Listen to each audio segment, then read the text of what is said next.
오늘 말씀은 나훔서 3장 12절부터 19절입니다. 나훔 3장 12절부터 19절입니다. 내 모든 산성은 무화과 나무의 처음 익은 열매가 흔들기만 하면 먹는 자의 입에 떨어짐과 같으리라. 내 가운데 장정들은 여인 같고 내 땅의 성문들은 내 원수 앞에 넓게 열리고 빗장들은 불에 타도다. 너는 물을 길어 에워싸일 것을 대비하며 너의 산성들을 견고하게 하며 진흙에 들어가서 흙을 밟아 벽돌 가마를 수리하라. 거기서 불이 너를 삼키며 칼이 너를 베기를 느치가 먹는 것 같이 하리라. 내가 느치같이 스스로 많게 할지어다. 내가 메뚜기같이 스스로 많게 할지어다. 내가 내 상인을 하늘의 별보다 많게 하였으나 느치가 날개를 펴서 날아감과 같고 내 방백은 메뚜기 같고 너의 장수들은 큰 메뚜기 떼가 추운 날에는 울타리에 깃들였다가 해가 뜨면 날아감과 같으니 그 있는 곳을 알 수 없도다. 아수르 왕이여, 내 목자가 차고 내 귀족은 누워 쉬며 내 백성은 산들에 흩어지나 그들을 모을 사람이 없도다. 내 상처는 고칠 수 없고 내 부상은 중하도다. 내 소식을 듣는 자가 다 너를 보고 손뼉을 치나니 이는 그들이 항상 내게 행패를 당하였음이 아니더냐 하시니라. 나훔서는 성경에서 가장 낯선 책 중에 하나입니다. 3장밖에 되지 않는 이 짧은 예언서는 처음부터 끝까지 한 도시의 멸망을 선포합니다. 바로 아수르의 제국의 수도였던 니느웨이죠. 그런데 흥미로운 것은 이 책 어디에서도 니느웨 사람들에게 회개하라는 권면이 없다는 점입니다. 하나님의 인내가 끝났고 심판의 날이 왔다는 선포만 있을 뿐이죠. 선지자는 이 마지막 단락에서 니느웨의 심판이 얼마나 완전하고 철저할지를 3가지 장면으로 그려냅니다. 그리고 그 장면들을 통해 오늘날을 살아가는 우리에게 깊은 울림을 주고 있습니다. 당시 니느웨는 누구도 무너뜨릴 수 없는 난공불락의 성으로 알려져 있었습니다. 높이 솟은 성벽과 막강한 군사력, 풍부한 경제력과 정치력을 가진 세계 최강의 제국이었죠. 사람들은 니느웨가 영원히 흔들리지 않을 거라고 생각했습니다. 그러나 하나님은 나훔을 통해서 말씀하십니다. 사람이 보기에는 견고해 보여도 하나님이 무너뜨리시면 한순간이다. 이 말씀은 마지막 시대를 살아가는 우리에게도 동일한 진리를 가르쳐 줍니다. 우리가 의지하는 모든 것이 얼마나 견고해 보일지라도 하나님보다 강한 것은 없습니다. 반대로 하나님을 의지하는 사람은 세상이 흔들려도 절대 무너지지 않습니다. 그렇다면 우리는 어떤 믿음으로 살아가야 할까요? 오늘 본문을 통해서 그 은혜와 비밀을, 지혜를 누리는 우리 모두가 되기를 바랍니다. 12절은 강렬한 이미지로 시작합니다. 내 모든 견고한 성들은 무화과 나무와 같아서 처음 익은 열매를 흔들면 먹는 자의 입에 떨어짐과 같이 되리라. 나훔은 니느웨의 모든 산성을 처음 익은 무화과 나무 열매에 비유합니다. 첫 익은 무화과 열매는 줄기가 약해서 가볍게 흔들기만 해도 툭 떨어집니다. 히브리어 본문에서 떨어진다라는 표현은 의도적으로 따려고 하지 않아도 자연스레 떨어지는 모습을 묘사합니다. 다시 말해 니느웨의 견고한 요새는 겉으로는 강해 보이지만 하나님께서 흔드시면 너무나 쉽게 무너질 것이다 라는 의미이죠. 사람들은 성벽이 높으면 안전하다고 생각합니다. 군사력이 강하면 미래가 보장된다고 생각하죠. 그러나 성경은 반복해서 말씀합니다. 여호와께서 성을 지키지 아니하시면 파수꾼의 깨어 있음이 헛되도다 라고 말이죠. 이어지는 13절에서는 더 충격적인 표현이 등장합니다. 내 가운데 장정들은 여인과 같을 것이라. 여기서는 여성을 비하하려는 것은 아닙니다. 당시의 전쟁 문화 속에서 가장 강하다고 여겨졌던 용사들조차 완전히 힘을 잃고 싸울 의지를 상실하게 될 것이라는 관용적인 표현이죠. 하나님께서 용기를 거두시면 가장 강한 군대도 무기력해집니다. 14절에서는 마치 조언을 해주는 뜻이 말합니다. 물을 길어두라, 진흙을 밟으라, 벽돌로 가마를 수리하라 라고 말이죠. 고대 전쟁에서 포위 공격에 대비하는 기본 방법은요, 물을 비축하고 또 성벽을 보수하는 것이었습니다. 그렇게 단단히 대비하라라는 마치 조언처럼 들리죠. 그런데 15절에서 선지자는요, 곧바로 결론을 내립니다. 거기서 불이 너를 삼킬 것이요, 칼이 너를 끊을 것이다 라는 겁니다. 아무리 물을 저장하고 성벽을 보수하고 벽돌을 굽는다 해도 이미 하나님의 심판은 막을 수 없다라는 선언이 있죠. 여기서 사용된 메뚜기라는 표현은요, 단순히 숫자가 많다는 의미보다는 순식간에 번성했다가 흔적도 없이 사라지는 존재를 가리킵니다. 하나님은 내가 메뚜기처럼 많아 보라라고 말씀하시지만 결국 그 메뚜기들은 불과 칼에 삼켜집니다. 이 장면은 인간 문명의 허무함을 보여줍니다. 오늘날도 우리는 안정된 직장, 재산, 건강, 인간관계, 기술력과 같은 것들을 미래의 안전장치로 생각합니다. 물론 그것들은 하나님께서 주신 귀한 선물입니다. 그러나 그것들이 우리의 궁극적인 안전은 아니지요. 코로나 팬데믹 하나로 전 세계가 멈추고 전쟁 하나로 국제 질서가 흔들리며 경제 위기 하나로 평생 모은 재산이 사라지는 모습을 우리는 이미 경험했습니다. 이런 현실 앞에서 우리는 본능적으로 무언가를 여전히 쌓아놓으려고 합니다. 더 많은 재산을 모으고 더 철저한 계획을 세우고 더 완벽한 보험을 들고 더 넓은 인맥을 구축하려고 하죠.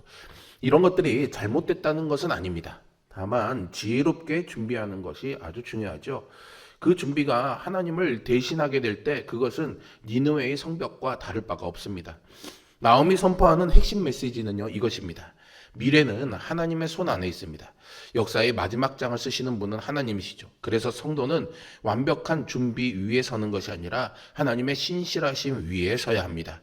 내가 쌓아 올린 것들이 흔들릴 때에도 그 흔들림 속에서도 붙들고 계신 하나님을 신뢰하는 것이 믿음입니다. 그래서 우리는 준비는 최선을 다하되 결과는 하나님께 맡겨야 합니다. 우리의 삶을 세우는 기초는 내 능력이나 경험이나 준비가 아닙니다. 하나님의 은혜임을 잊지 마십시오.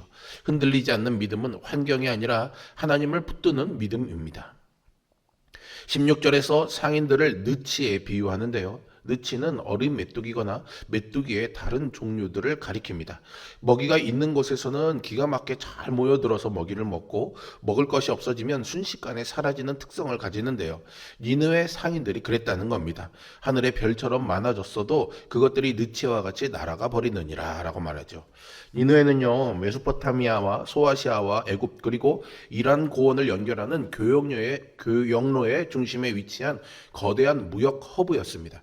니느웨 상인들은 열방의 불을 흡수해서 엄청난 규모의 상업 네트워크를 구축했는데요. 그런데 그 도시가 위기에 처하자 그 많던 상인들이 어디론가 다 날아가 버립니다.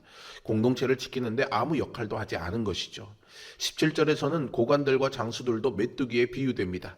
내 방백들은 메뚜기 같고 내 관리들은 추울 때에 담장에 앉은 메뚜기 떼와 같아서 해가 뜨면 날아가므로 라고 말하죠.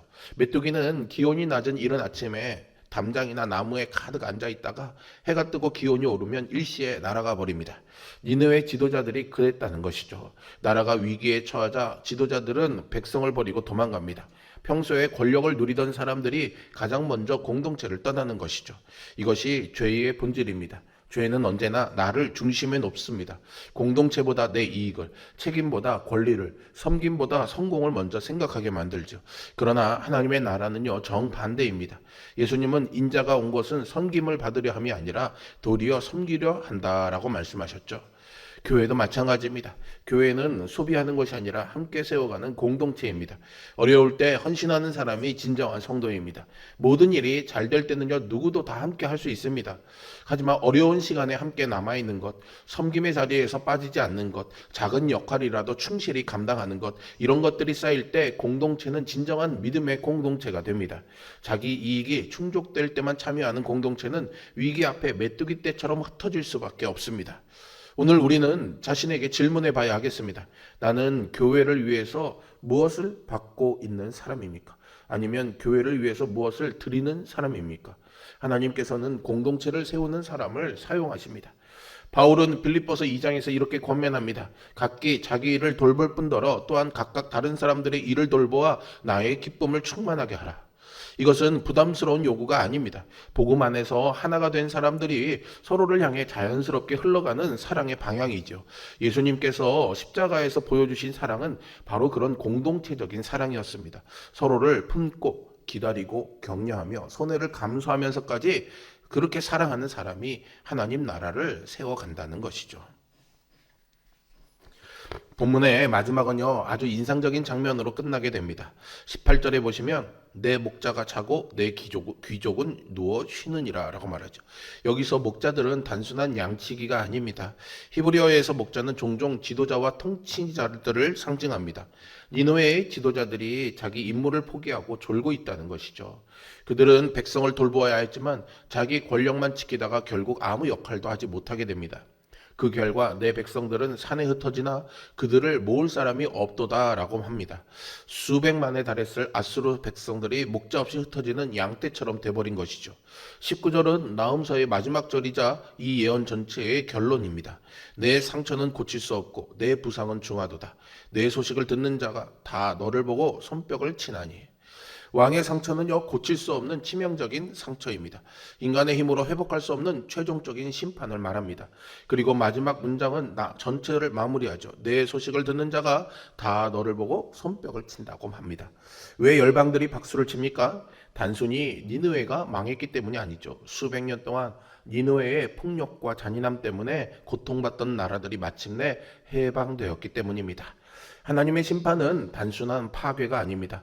공의를 회복하는 심판입니다. 억울한 자들의 눈물을 닦아주시는 심판입니다. 악인이 영원히 승리하지 못하도록 하시는 하나님의 거룩한 통치입니다. 우리는 종종 세상을 보면서 질문합니다. 왜 악한 사람은 잘 되는 것처럼 보이는가? 왜 정직한 사람이 손해를 볼까? 왜 하나님의 정의는 더디 이루어지는 것처럼 보일까? 나훔서는 그 질문에 분명하게 대답합니다. 하나님의 침묵은 하나님의 부재가 아닙니다. 하나님의 기다리심은 심판의 취소가 아닙니다.